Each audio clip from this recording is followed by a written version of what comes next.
봄이 오면 푸릇푸릇한 새싹과 꽃도 찾아오지만 불청객 황사도 우리나라를 찾아옵니다.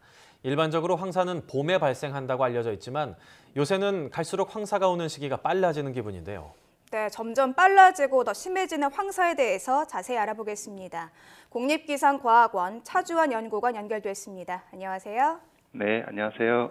네, 보통 황사하면 봄에 불청객 이렇게들 많이 말을 하는데요. 네. 이 황사가 날씨가 따뜻해지는 봄에 자주 찾아오는 이유는 무엇입니까?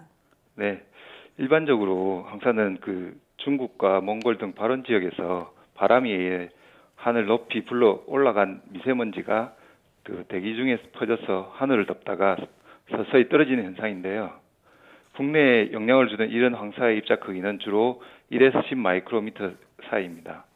이런 황사는 말씀하신 대로 봄철에 자주 나타나게 됩니다. 특히 봄철에는 황사가 불어오는 발원지에서 지면 온도가 높아지고 강수량이 적어지게 되면서 황사가 발생하기 쉬운 조건이 만들어지게 되는 겁니다.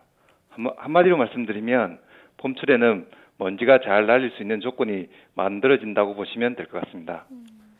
사실 예전에는 황사가 한 4월 정도에 찾아왔다 이런 생각이 드는데 요즘은 3월 또 2월 점점 빨라지는 기분이거든요. 이게 기분 탓인지 아니면 실제로 황사가 빨리 일어나고 있는 건지 설명을 좀 해주시죠. 예, 보통 대체적으로 가장 심한 황사는 주로 3월과 5월 사이에 발생하는데요. 최근 들어서 1, 2월과 같이 겨울철에 황사가 발생한 경우가 많아지고 있습니다. 지금 보시는 표는 계절별 황사 빈도수에 대한 표입니다. 네.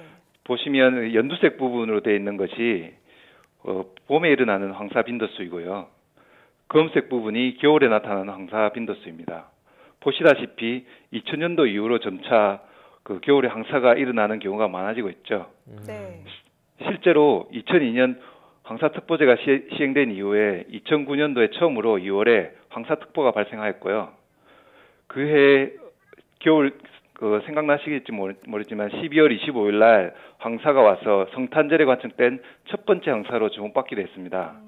이처럼 최근 2015년도에 2월에 황사주의보가 왔었고 올해는 설 연휴 1월에 황사주의보가 발령됐습니다. 네. 이와 같이 겨울철인 1, 2월에 황사가 자주 발생하고 있어 전반적으로 황사가 일찍 시작되는 경향을 보이고 있습니다.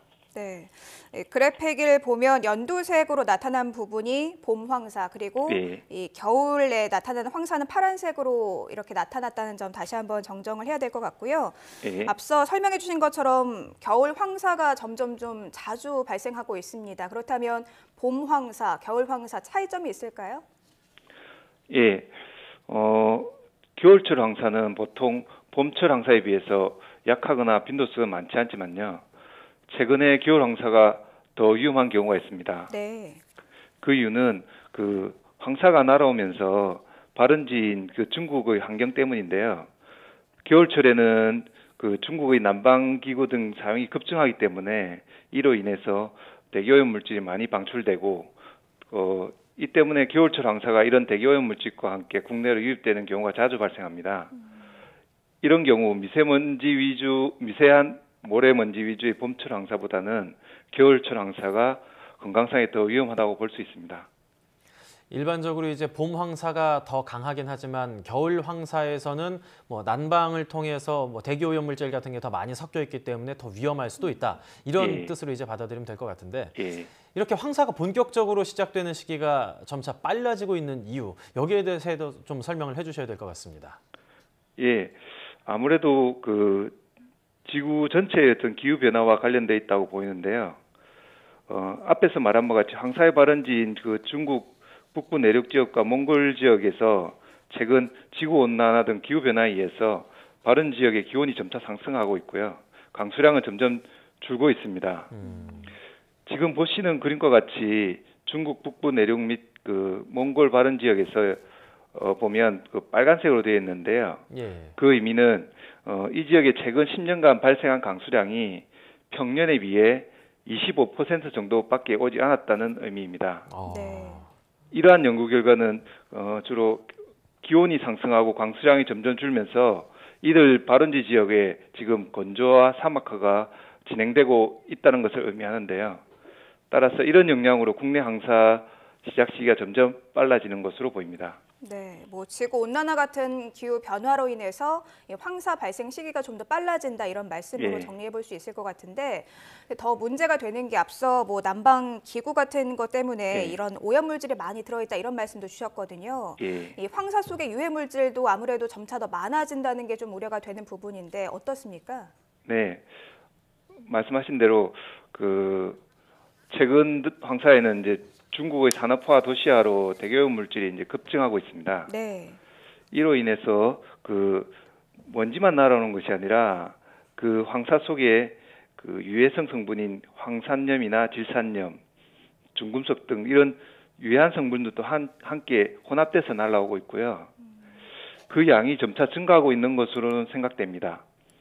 특히 근데 이들 유해 성분들은 인체에 장기적으로 노출될 경우에 폐 등의 호흡기의 손상 및 그 천식 등을 유발할 수 있어 주의가 필요하고요. 또한 과거에는 황사만 날았다면 요새는 미세먼지나 초미세먼지 같이 그 유해한 먼지들이 황사와 같이 함께 오기 때문에 황사에 대한 그 유해성이 더욱 높아지고 있다고 생각합니다. 그러나 아직 국내에 유입된 황사에 대한 황사 내 유해 성분에 대한 연도별로 정량적으로 증가하는 양에 대한 통계 자료나 연구가 부족하기 때문에 향후에 이 분야에 대한 연구가 집중적으로 이루어져야 할 것으로 생각됩니다. 네, 뭐 과거에는 단순한 모래바람이 황사만 있었다면 요즘에는 미세먼지, 초미세먼지까지 있어서 호흡기 질환에 굉장히 좀 건강에 우려가 되는 상황인데 흔히 이제 봄이 되면 자주 접한 뉴스 중에 뭐 황사, 미세먼지, 초미세먼지 주의해야 된다 이런 말씀 많이 하시잖아요. 이 황사와 미세먼지, 초미세먼지 이렇게 세 가지 차이점을 뭐라고 볼 수 있을까요? 황사는 주로 그 우리나라에 미치는 황사는 주로 입자 크기가 2.5에서 10 마이크로 사이에 있는 흙먼지를 말하는 거고요. 네. 미세먼지는 초미세먼지라고 할 수 있는데 이거는 2.5 마이크로미터 이하의 그 입자 크기의 인위적으로 발생한 그 대기 오염 물질이라고 보면 되는데요. 주로 이러한 미세먼지는 중국뿐만 아니라 국내에서도 산업 활동에 의해서 영향을 받게 되기 때문에 미세먼지에 대한 그 모니터링이나 이런 것들은 더 필요합니다. 황사가 이제 2.5에서 10 마이크로미터 그게 이제 흙먼지 그리고 미세먼지는 2.5 마이크로미터 이하의 물질 이렇게 말씀을 해주셨는데 아무래도 미세먼지 주의보가 이제 좀 나타날 정도로 더 심하다 그러면은 훨씬 더 좀 경각심을 가져야겠다 이런 생각도 듭니다.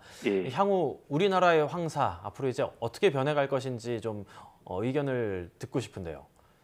네, 지구 온난화가 지금처럼 계속 진행된다면 국내에 영향을 주는 황사가 오는 시기는 아마도 점점 더 빨라질 가능성이 있다고 보고요. 또한 최근에 90년대에는 연평균 황사 발생 빈도가 한 3.3회 정도 되고 있고, 하지만 2000년도 이후로 평균 황사 발생 빈도 수가 8.6회로 급격히 증가하고 있는 것으로 보아 앞으로도 황사의 발생 빈도수가 점점 증가할 것으로 생각되고 있습니다. 네, 앞으로 황사의 빈도수가 점점 늘어날 것으로 전망이 된다 이런 말씀 들으니까 이 황사가 심할 때 우리 어떻게 대비를 해야 할까 이런 것도 좀 궁금해지는데요. 어떤 것들을 주의를 해야 할까요? 네, 앞에서 말씀드린 것처럼 최근 황사 내 유해 성분도 같이 증가하고 있는 것으로 생각되는데요. 그래서 특히 유아나 노인 등 취약계층에 있는 분들은 각별한 주의가 더 필요합니다. 그리고 황사 예보 시 이러한 분들이 최대한 야외 활동을 자제하시고요. 실내 활동 후에는 얼굴이나 손 등의 세척을 잘 해주셔야 합니다. 특히 이러한 취약계층에 있는 분들은 환경부나 기상청에서 제공하는 미세먼지나 황사 예보에 대한 문자 서비스를 받아볼 수 있는데요. 그러면 더욱 더 대처하기 쉬울 것 같습니다. 네, 무엇보다 좀 개인 위생 관리를 철저히 하고 이런 미세먼지라든가 황사 관련된 내용을 좀 찾아보는 것도 도움이 될 것 같습니다. 예. 네, 지금까지 국립기상과학원 차주원 연구관이었습니다. 오늘 말씀 잘 들었습니다. 네, 감사합니다.